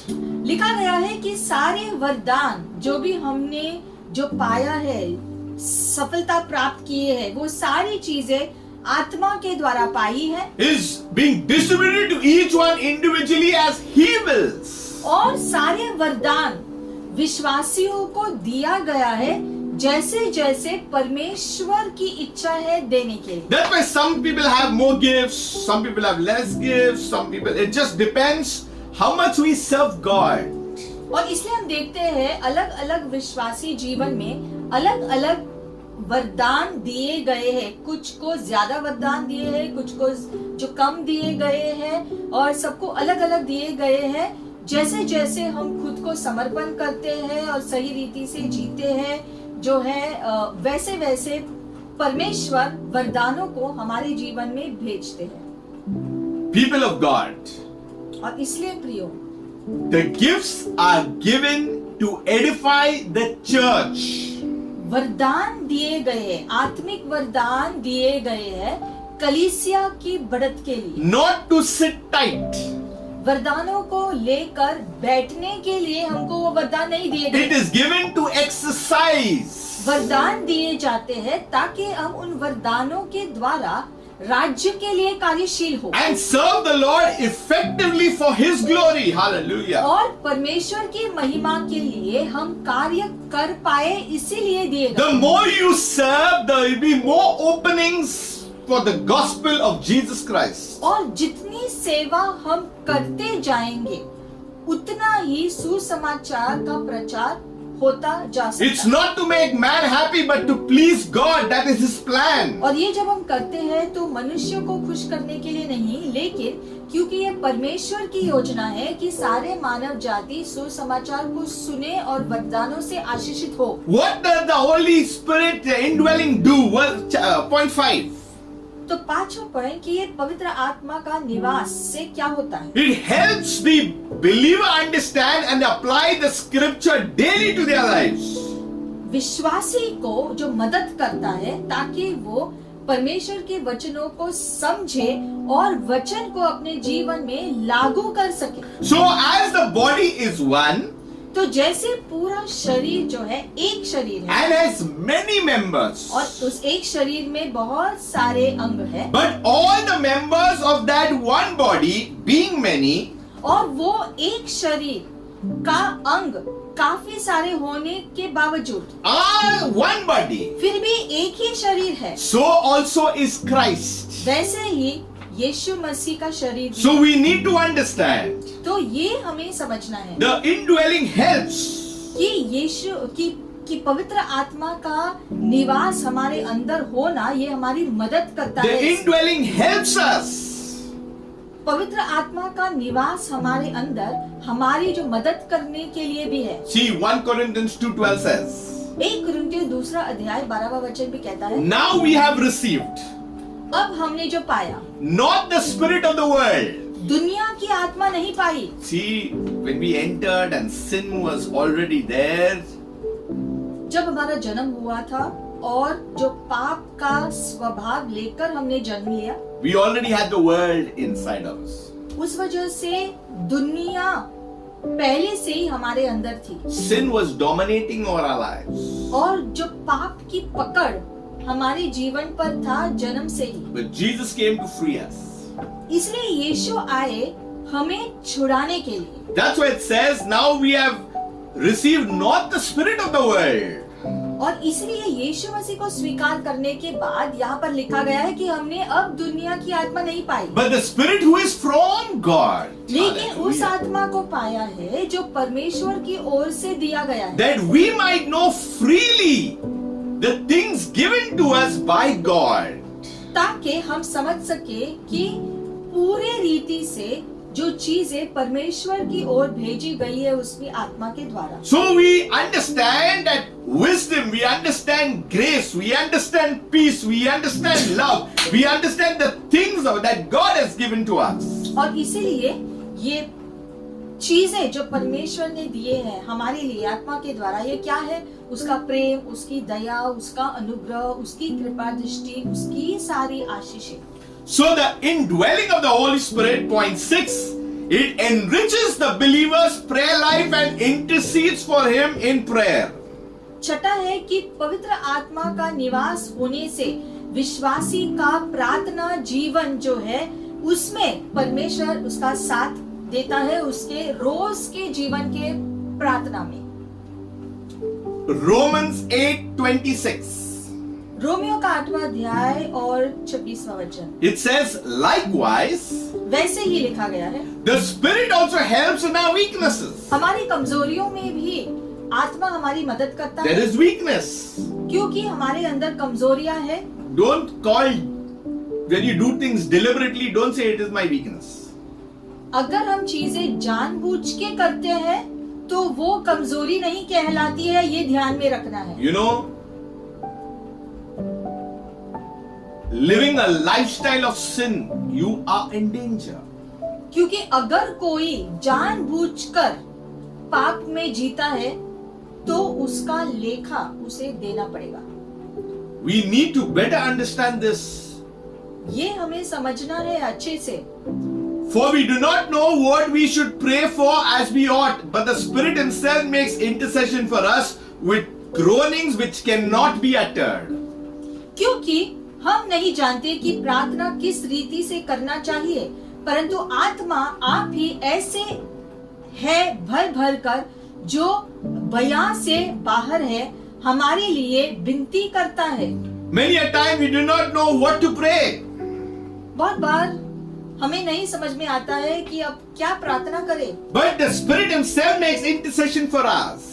तब पवित्र आत्मा हमारी ओर से प्रार्थना करता है, विनती करता है। There is an urgency in us, in a man. और जब ऐसा होता है तो हमारे अंदरूनी मनुष्य में एक कार्य हो रहा है, इसका अनुभव हम करते हैं। We may not understand हो सकता है पूरी रीति से उसकी जो समझ हमें ना हो, because we are all maturing and learning together. क्योंकि मनुष्य जो है धीरे धीरे परिपक्व होता जाता है। See, he who searches the hearts knows what the mind of the Spirit is. क्योंकि वो जो हृदय को खोजता है वो जानता है कि आत्मा का मन क्या चाहता है। Because he makes intercession for the saints according to the will of God. और पवित्र Hallelujah. आत्मा मध्यस्थी करता है विश्वासियों के लिए प्रभु के इच्छा के अनुसार। See, many people keep saying the scripture, we know all things work together for good of those who love God. Amen. Agreed. बहुत लोग इस वचन से सहमत है कि जो कहता है कि सारी चीजें हमारे अच्छे के लिए होता है। Who are called according to his purpose. Amen. जो लोग प्रभु के उद्देश्य से बुलाए गए हैं उनके लिए। But this scripture depends upon 26 and 27. लेकिन ये वचन जो है इसके पहले के 2 वचनों पर निर्भर है। We must understand that the Spirit of God is searching. पहले समझना है कि पवित्र आत्मा हमारे अंदर खोज करता रहता है, There is a groaning क्योंकि हमारे अंदर से फिर वो मध्यस्थी करता है, so that we can pray the right prayer. उसकी वजह से हमारे मुंह से सही प्रार्थना निकलता है। You know why many prayers are not answered? अब जाते हैं बहुत सारी प्रार्थनाओं का उत्तर क्यों नहीं आता? Because they are soulish. क्योंकि वो अपने मन से करते हैं। Soulish prayers are making your own prayers, your own desire, your own wishes, your own grants for your own benefit. That's it. यानी कि वो व्यक्ति खुद के इच्छा को पूरा करने में लगा है, खुद को क्या चाहिए उसको पूरा करने के लिए लगा है बस। We must get engaged in praying for the body of Christ. It's good we pray for ourselves. It's good we pray for our family and our children. But we must go beyond that. ठीक है अगर आप खुद के लिए प्रार्थना करते हैं या खुद के परिवार के लिए प्रार्थना करते हैं, लेकिन वही तक खुद को सीमित नहीं रखना है। हमें कलीसिया के लिए प्रार्थना करना है, एक दूसरे के लिए प्रार्थना करते रहना है, ये भी जरूरी है। You and me are saved because someone went beyond and prayed for us. Hallelujah. आपका और मेरा उद्धार इसलिए हुआ क्योंकि किसी और ने हमारे लिए प्रार्थना किया होगा, इसीलिए हमारा उद्धार हुआ। The plan of God was set into action, but there was someone who was an agent, a carrier of the Holy Spirit that groaned and uttered the things of God for our lives, for us to be saved. क्योंकि हमारा उद्धार जो है यूं ही नहीं हुआ, प्रभु ने जो योजना बनाई थी हमारे जीवन के लिए उसकी जो है शुरुआत करने के लिए पहले प्रभु ने किसी और के द्वारा प्रार्थना जो है घोषित किया, जिससे हमारे लिए वो दरवाजा खोला गया। अब हमें भी यही करना है दूसरों के लिए। That's why the indwelling of the Holy Spirit, it enriches your prayer life. Your prayer life can never be boring. और इसलिए जब पवित्र आत्मा हमारे अंदर निवास करते हैं तो उसके बाद हमारा प्रार्थना जीवन बोरिंग नहीं हो सकता है, बोर नहीं हो सकता है, क्योंकि पवित्र आत्मा हमारे द्वारा प्रार्थना करता है। You are enjoying communing with the Holy Spirit. मतलब आपका पवित्र आत्मा के साथ जो संपर्क, वो रिश्ता कायम होता You है। are enjoying this journey. Hallelujah. उसकी वजह से आपका ये जीवन यात्रा का आप आनंद ले सकते See, हैं। you know, when you love someone, you want to be with that person. You want to talk with that person. जैसे अगर आप किसी से प्रेम करते हो तो आप ज्यादा से ज्यादा समय उसके साथ जो है जो बिताना चाहते हो, उसके साथ जो बातचीत करते रहना चाहते हो। The more you understand the Holy Spirit, that is the third person of the Trinity, the Godhead, you will understand the plan of God. वैसे ही जितना हम पवित्र आत्मा के साथ संपर्क में रहेंगे, उतना ही परमेश्वर की योजना की समझ हमको मिलता जाएगा। The problem today, that is the Holy Spirit, that is the governor, has been ignored much. समस्या ये है कि आज के युग में पवित्र आत्मा के कार्यों को ज्यादा से ज्यादा अनदेखा किया गया है, इसलिए समस्याएं हैं। Whom you are spending more time with is your God. और जिसके साथ हम सबसे ज्यादा समय बिताते हैं वही हमारे जीवन के लिए सर्वश्रेष्ठ होता है। Where your treasure is, there your heart is. क्योंकि जहाँ पर हमारा धन है वहीं पर हमारा मन होता है। Our God changes. और जो है चीजें जो बदलती है, When we do not move in the things of the Spirit, जब हम आत्मा के अनुसार कार्य नहीं करते हैं तो चीजें गड़बड़ी होती है। that's why we need the indwelling that keeps us in check, keeps our hearts in check, keeps our lifestyle in check. लेकिन जब पवित्र आत्मा हमारे अंदर निवास करते हैं तो वो हमारे जीवन को जांचता रहता है, हमें सही रास्ते पर रखता है पवित्र आत्मा।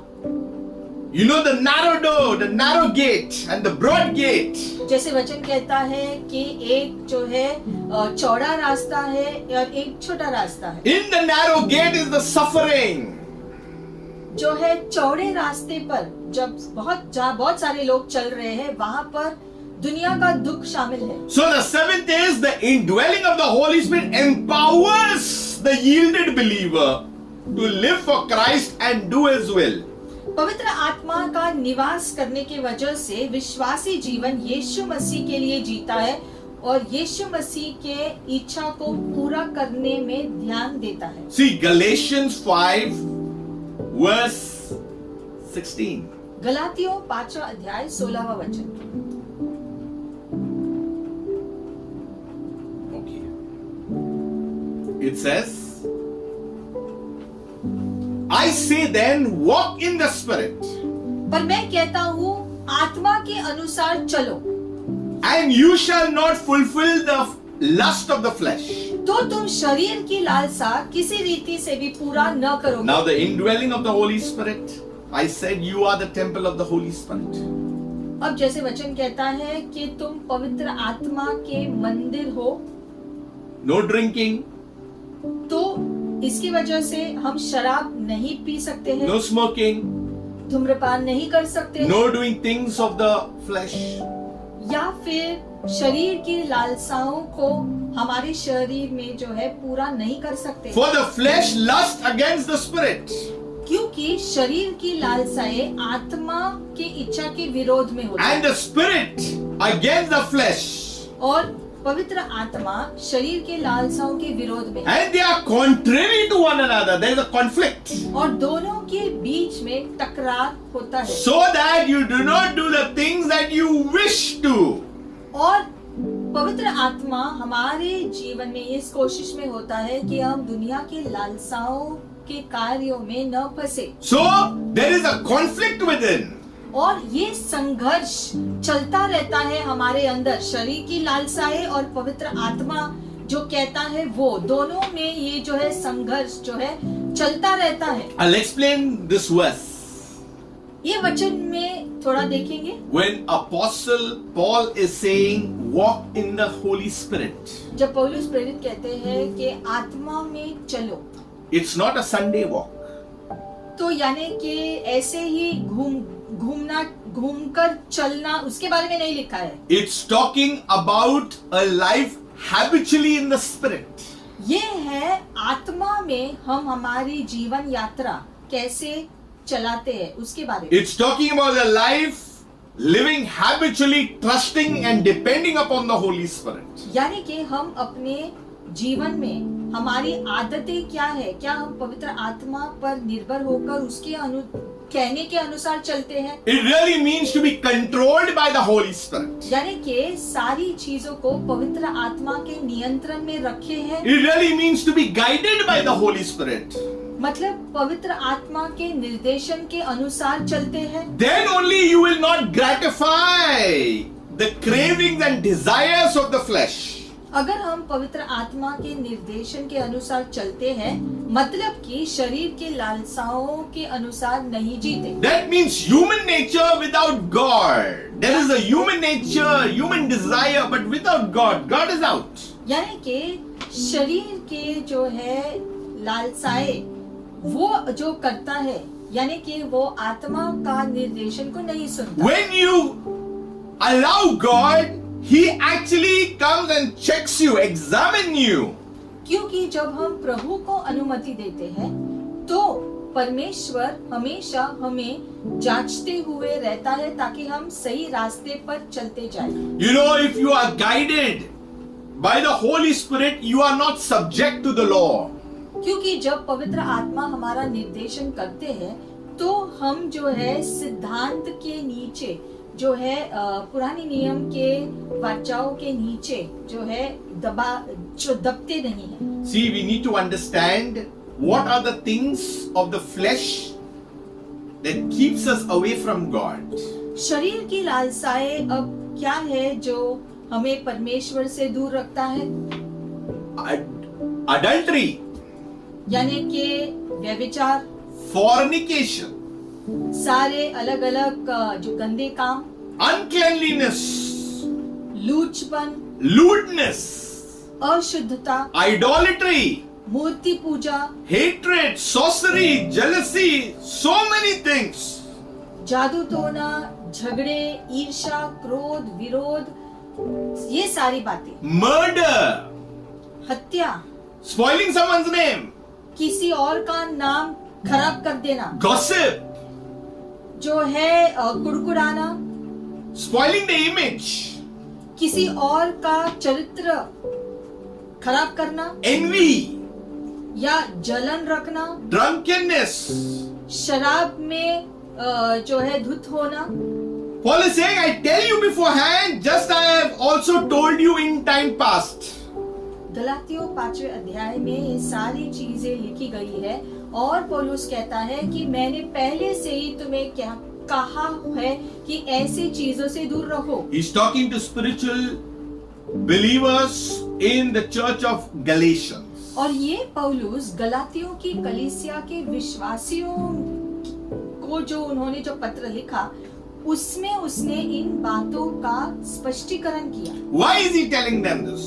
तो उनको क्यों कहा है पौलुस ने? Because there they were involved in such things. क्योंकि वहाँ पर भी कुछ ऐसे लोग थे जो ऐसी चीजें अभी भी कर रहे थे। Like the people had come out of Egypt, but they carried Egypt within. जैसे जब यहूदी लोग मिस्र देश उन्होंने छोड़ा और वो निकल बाहर आए, फिर भी मिस्र देश के तौर तरीके उन्होंने छोड़ा नहीं। So people are living a lifestyle of sin. वैसे ही काफी सारे विश्वासी लोग भी अपना जो पाप भरा जीवन पूरी रीति से छोड़ा नहीं है। And they believe that once saved is always saved, so they can do what they want. और कुछ लोग सोचते हैं एक बार हमारा उद्धार हुआ तो हमेशा के लिए उद्धार हुआ, इसलिए अब हम जो चाहते हैं हम कर सकते हैं, ऐसा सोचते हैं जो गलत है। But Galatians 5:21, that loophole also is closed.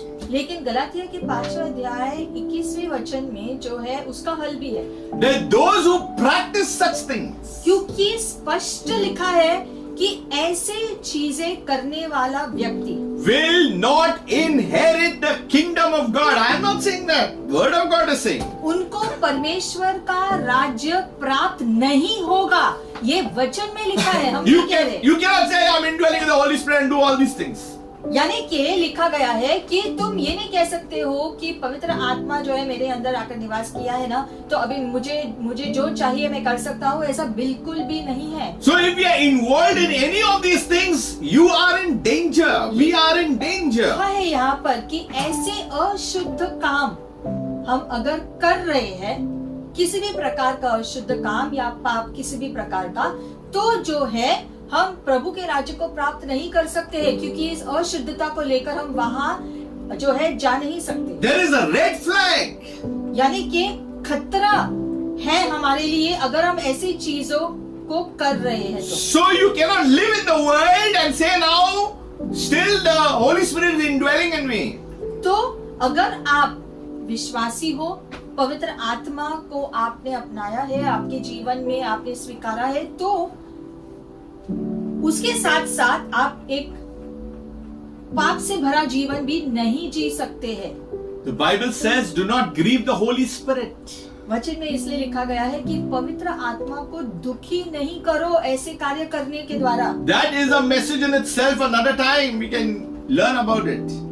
पवित्र आत्मा को दुखी कैसे करते हैं इसके बारे में कभी और हम सीखेंगे That's- स्पष्टीकरण से। It's because as we are chosen as the temple of the Holy Ghost, we need to be avoid the things of the flesh.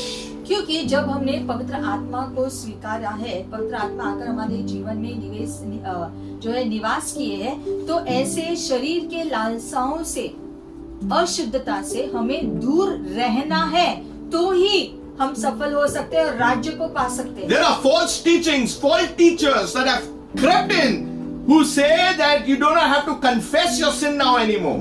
हमें ध्यान देना है कि अगर हम कोई शिक्षण इंटरनेट पर देख रहे हैं, विश्वासी शिक्षण ही क्यों ना हो, लेकिन हमें जांचना है कि कौन सा शिक्षण क्या सिखा रहा है, क्या वो वचन के अनुसार है या नहीं।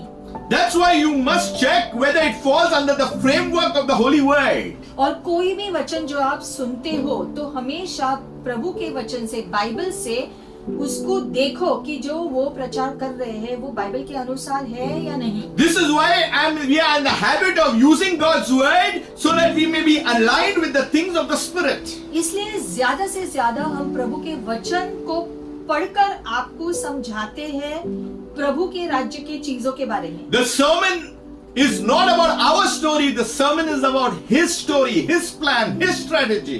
क्योंकि प्रचार जब कोई प्रचारक करता है तो वो अपनी कहानियां नहीं बताता है, लेकिन परमेश्वर की कहानी यानी परमेश्वर की योजना, परमेश्वर की इच्छा को लोगों को बताता है। Today man is there, tomorrow he may not be there, but the Word of God is there forever and ever and ever. Hallelujah. मनुष्य आज है, कल ना हो, लेकिन परमेश्वर का वचन हमेशा सर्वदा के लिए स्थायी है। Children of God, seek God. और इसीलिए आप परमेश्वर को हमेशा खोजते रहो। As long as it is day, work. और इसीलिए जब तक दिन है तब तक कार्य करो। Serve in the body of Christ. यीशु मसीह के राज्य में सेवा करते जाओ। Get rid about all these fleshy things. और दुनिया की लालसाओं से अपने आप को हटा दो, Or we will be in danger.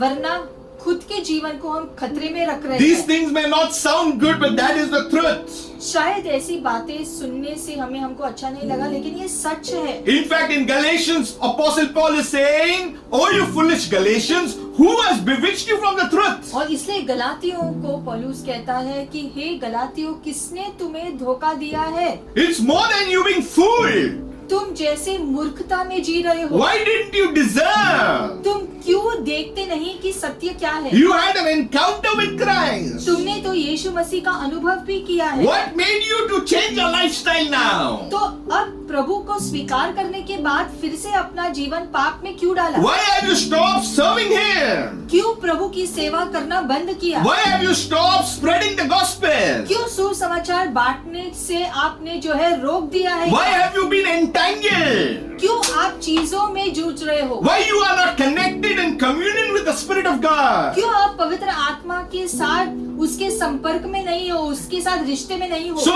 you have been entangled. You have come into the web and the lies of the enemy. क्योंकि बहुत सारे लोग शैतान के जो है जाल में फंस गए। So he is warning the Galatian church. में गलातियों की कलीसिया को वो चौकन्ना कर रहा है कि जांचो, We are in that last time. हम आखिरी दिनों में जी रहे हैं, Take it seriously.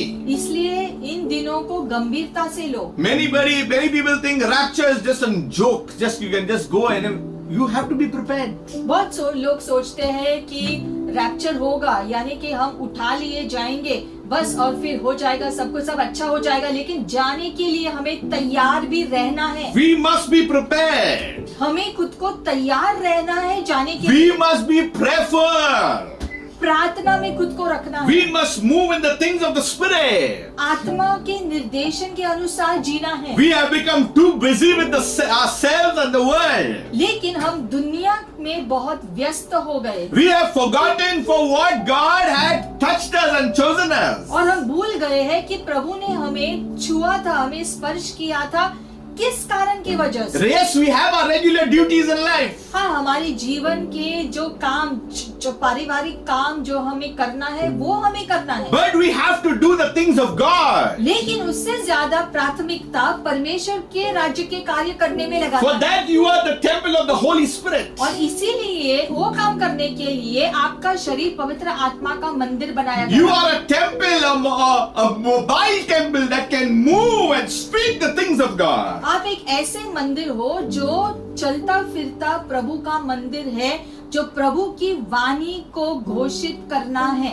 See, you know, in the Old Testament, पुराने नियम में they made the tabernacle उन्होंने जो तंबू बनाए and God would come and speak there और उस तंबू के द्वारा परमेश्वर लोगों से बात करते and थे people would gather और लोग इकट्ठे होते थे वहाँ, and the pillar of fire would come. और आसमान से आग आती थी, And when it moved, और जब वो हटता था they had to dismantle and carry it, and where it stopped, they had to go there and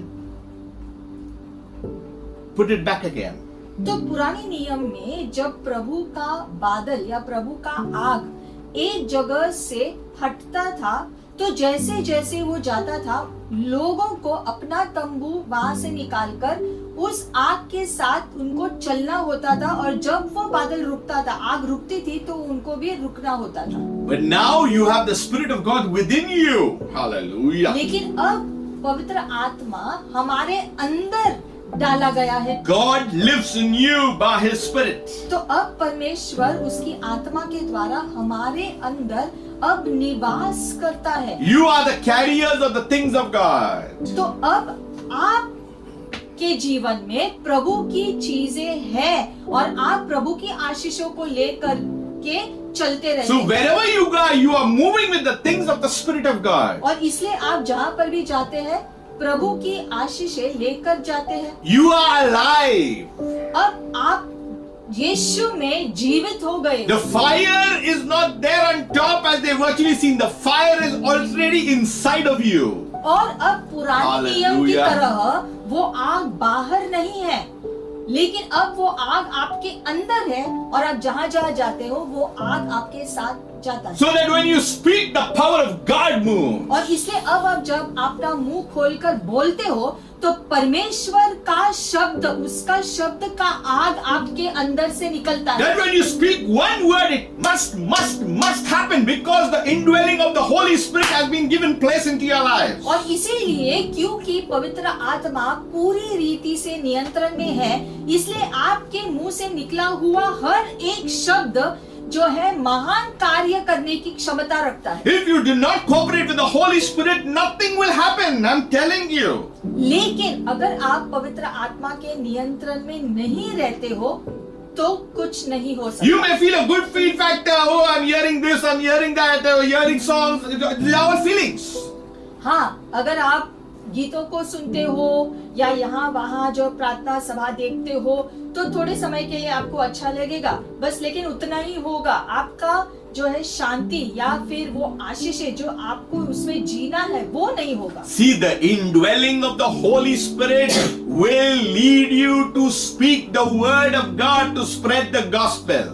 क्योंकि पवित्र आत्मा का निवास होने की वजह से आप परमेश्वर का सुसमाचार पूरी रीति से घोषित करते रह सकते हैं। You will see the power of God work through your own lives. Hallelujah. और पवित्र आत्मा के द्वारा परमेश्वर के चमत्कारिक कार्य तुम्हारे जीवन के द्वारा होता रहेगा। We will continue with this next Sunday.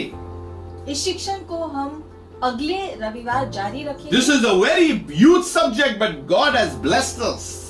पवित्र आत्मा का हमारे अंदर निवास करने से बहुत सारी बातें जुड़ी हुई है। So God has given us an opportunity. और प्रभु ने हमें ये मौका दिया है उसके बारे में और सीखने के लिए। Let us not waste it.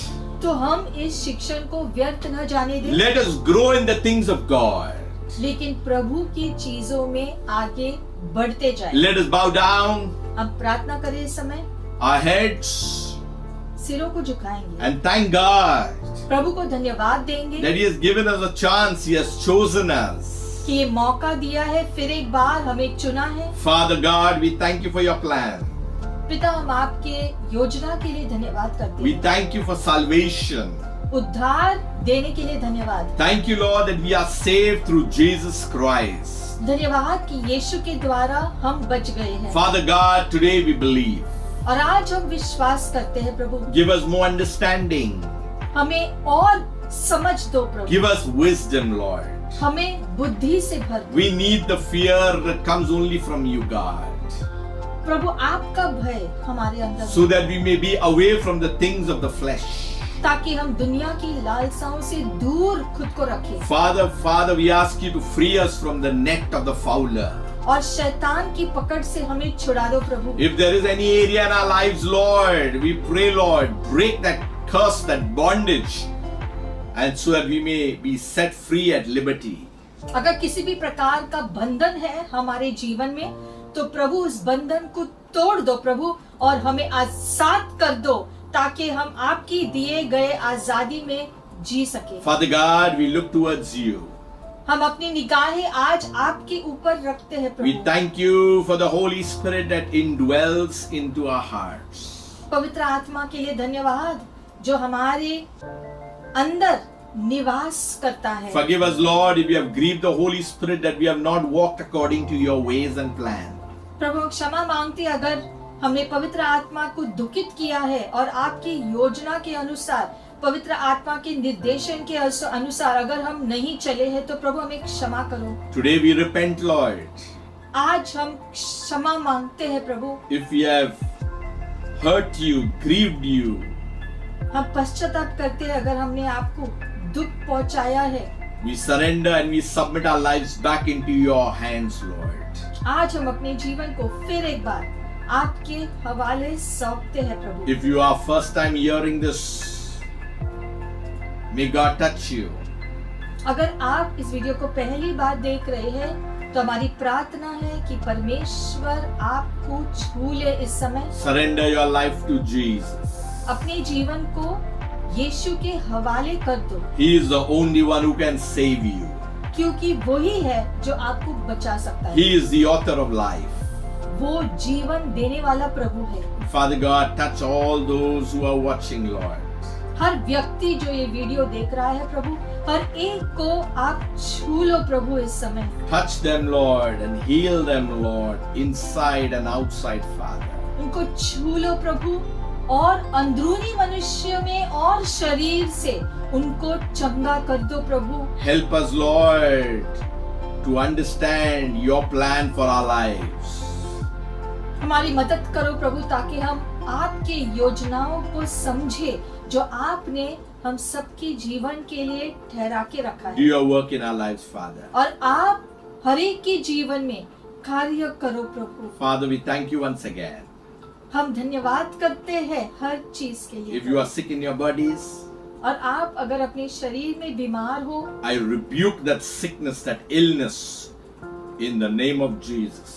तो उस बीमारी को हम इस समय डांटते हैं यीशु मसीह के नाम If से। there is any pain in your bodies, I command it to leave in Jesus' name. और अगर आपके शरीर में किसी भी प्रकार का दर्द है, तो वो दर्द से हम कहते हैं इस समय इस शरीर को छोड़कर निकल जाओ यीशु मसीह के नाम I से। declare the power of God over your bodies. परमेश्वर का सामर्थ हम घोषित करते हैं आपके शरीरों के लिए। I declare the things of God over your lives.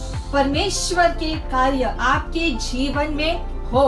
May you find satisfaction in the things of God. आप अपने जीवन में संतुष्टि पाओ परमेश्वर की ओर से। Father, may you get all the glory, honor and praise. और हर एक के जीवन के द्वारा प्रभु आपको महिमा मिले। Thank you for your word today. आज के वचन के लिए धन्यवाद प्रभु। May it be sealed, Lord. इसे हमारे लिए स्थायी करो प्रभु। That those who have heard and accepted your word, Lord would grow into the things of your kingdom. और हर व्यक्ति जिसने सुनकर अपने जीवन के लिए ये लागू करने की इच्छा रखी है प्रभु, आपकी महिमा उनके जीवन के द्वारा हो। God bless you. प्रभु आपको आशीषित करे। May you be fruitful. आप फलदायी You बनो। multiply. आप बहु गुना हो You जाओ, increase आपकी बढ़ोतरी हो। as the Spirit of God indwells in you. जैसे पवित्र आत्मा आपके अंदर निवास करे, You will see freedom. वैसे वैसे आप छुटकारा देखोगे। You will see fear leave. हर प्रकार का डर निकल जाएगा You will see a new door open supernaturally. और अलौकिक रीति से एक दरवाजा भी आपके लिए खोलेगा। The things that are trying to bind you, everything will just break. Every curse would break in the name of Jesus. और हर जो बंधन जो आपको बांधे हुए है वो सारी चीजें एक एक करके निकल जाएगी। May the joy of the Lord be your strength. प्रभु का बल आपकी ताकत हो जाएगा। Shalom until we meet again. चलो और हम फिर से मिलेंगे।